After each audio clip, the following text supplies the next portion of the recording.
जी अस्सलाम वालेकुम। क्या हाल है आप सबका? उम्मीद है आप सब खैर ऑफियत से होंगे।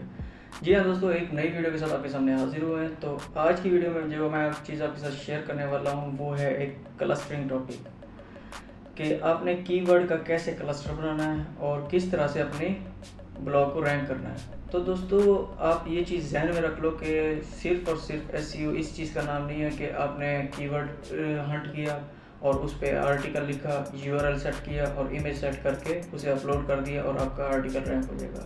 दोस्तों, ये चीज़ एसईओ नहीं है। एसईओ में हमेशा इंपॉर्टेंट है कि भी आपने कितना इन डेप्थ अपने आर्टिकल को लिखा है और कितना उसमें आपने कंटेंट आर्टिकल में डाला हुआ है, तो उसी की बेस पे आप रैंक करते हो।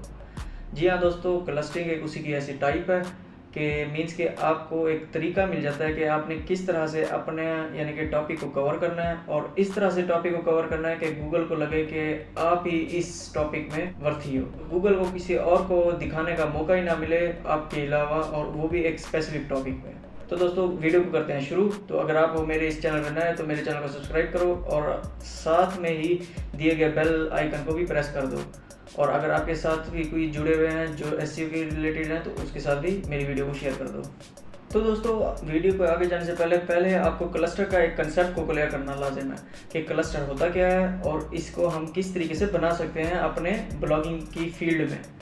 दोस्तों, क्लस्टर से मुराद ये है कि आपने अपनी वेबसाइट में डिफरेंट ब्लॉग्स को इंटरलिंक कर दें, मगर ये चीज़ है कि भी उसमें रेलेवेंसी बहुत ही ज़्यादा इंपॉर्टेंट है। मीन्स के रेलिवेंट होने चाहिए, ये नहीं कि भी किसी भी ब्लॉग को किसी के साथ अटैच कर दिया।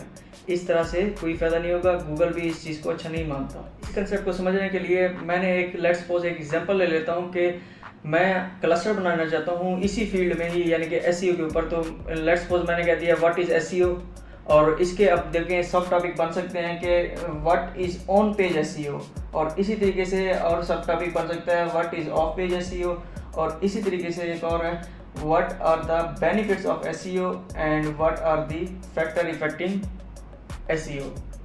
अब मैं क्या करूँगा कि भी जब मैं व्हाट इज़ एसईओ को कवर करूँगा उसमें मैं इन सारों को सब टॉपिक के उस पर यानी कि सब हेडिंग दे के इसको भी डिफाइन करता जाऊँगा। फिर इन्हीं के ऊपर ही मैं एक पूरा मेन ब्लॉग लिखूँगा और उनको आपस में इंटरलिंक करके मेन ब्लॉग जो होगा, जो व्हाट इज़ एसईओ होगा, उसको लिंक कर दूँगा सबके साथ। इससे ये हो जाएगा कि ये हमारा एक क्लस्टर बन जाएगा। उम्मीद है कि आपको ये चीज़ समझ आ चुकी होगी, मगर यह कि वीडियो में आगे चलते हैं और आपको मैं इसका क्लियरली इसका कंसेप्ट समझाता हूँ। तो दोस्तों, क्लस्टर को क्रिएट करने के लिए मैं आपको इसके 4 स्टेप्स मेन बताऊंगा। इसी 4 स्टेप में ही सारा पूरा क्लस्टर हम क्रिएट कर लेंगे। तो आपने सबसे पहले क्लस्टर क्रिएट करने से पहले आपने अपनी ही फील्ड में एक ऐसा टॉपिक चुनना है जो एक ब्रॉड हो और जिसका सर्च वॉल्यूम हाई हो, और ये है कि उस पर बहुत ही ज़्यादा यानी कि भी अच्छा कंटेंट सब टॉपिक में लिखा जा सकता हो। तो दोस्तों, इस चीज़ में एक बहुत ही इंपॉर्टेंट चीज़ आपको मैं बता दूं कि इसमें आपने डिफ़िकल्टी पे बिल्कुल नहीं जाना, कि अगर हाई भी डिफ़िकल्टी है ना, उसका सर्च वॉल्यूम हाई है, तो आप उस पर भी क्लस्टर बना सकते हो और गूगल आपको ही रैंक करेगा जब आप उसे सही से क्लस्टर बनाओगे और उस पर सही से कंटेंट लिख दोगे, क्योंकि क्लस्टरिंग के थ्रू ही आप बहुत सी बड़ी बड़ी वेबसाइट को बीट कर सकते हैं। अब स्टेप सेकंड में ये बात आ जाती है कि हम अब सब टॉपिक कहाँ से ढूंढें अपनी ही उसी मेन कीवर्ड के ऊपर।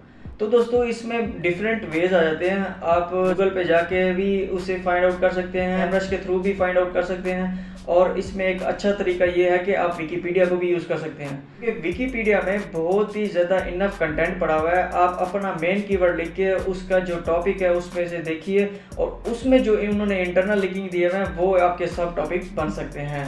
तो दोस्तों, स्टेप 3 में आपने ये करना है कि वो जो आपने मेन टॉपिक और सब टॉपिक निकाले हैं उसमें से आपने देख लेना है कि भाई किस कीवर्ड का सर्च वॉल्यूम बहुत ज़्यादा हाई है, उसी की रेलिवेंट आपने कंटेंट लिख देना है और उसको अपना एक मेन पेरेंट पेज मान लेना है, और जो सब पेजेस हैं उन पे भी कंटेंट लिख के अपनी वेबसाइट पे अपलोड कर दें और उनको आपस में लिंक कर दें। तो दोस्तों, स्टेप नंबर 4 पे आ जाएगा कि आपने उस जो मेन टॉपिक है उसमें वो तमाम सब टॉपिक को कवर अप कर लेना है, यानी इस तरह से कंटेंट लिखना है कि तमाम जो सब टॉपिक हैं वो एक सब हेडिंग के फॉर्म पे आ जाएं।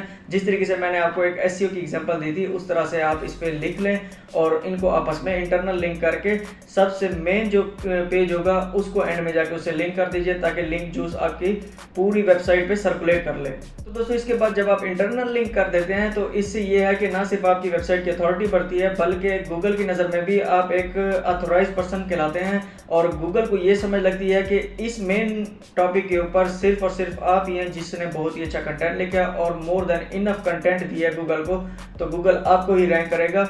और जो मेन साइट्स होंगी, बड़ी बड़ी वेबसाइट्स होंगी, आप देखेंगे कि वो आपको यानी कि बीट नहीं कर सकती, आप उन्हें बीट कर जाएंगे। जी हाँ दोस्तों, इसी के साथ दीजिए मुझे इजाज़त। तो मुझे उम्मीद है कि आपको मेरी ये वीडियो पसंद आई होगी और मेरा कंसेप्ट भी समझ आया होगा कि अगर फिर भी आपको कोई इशू हो तो आप मुझे नीचे दिए गए कमेंट बॉक्स में कमेंट कर सकते हैं और मेरे चैनल को सब्सक्राइब कर दीजिए और सब्सक्राइब बटन को भी प्रेस कर दीजिए।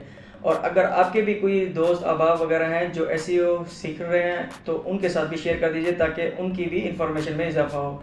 मुझे दीजिए इजाज़त, दुआओं में याद रखिए। ओके, अल्लाह हाफिज़।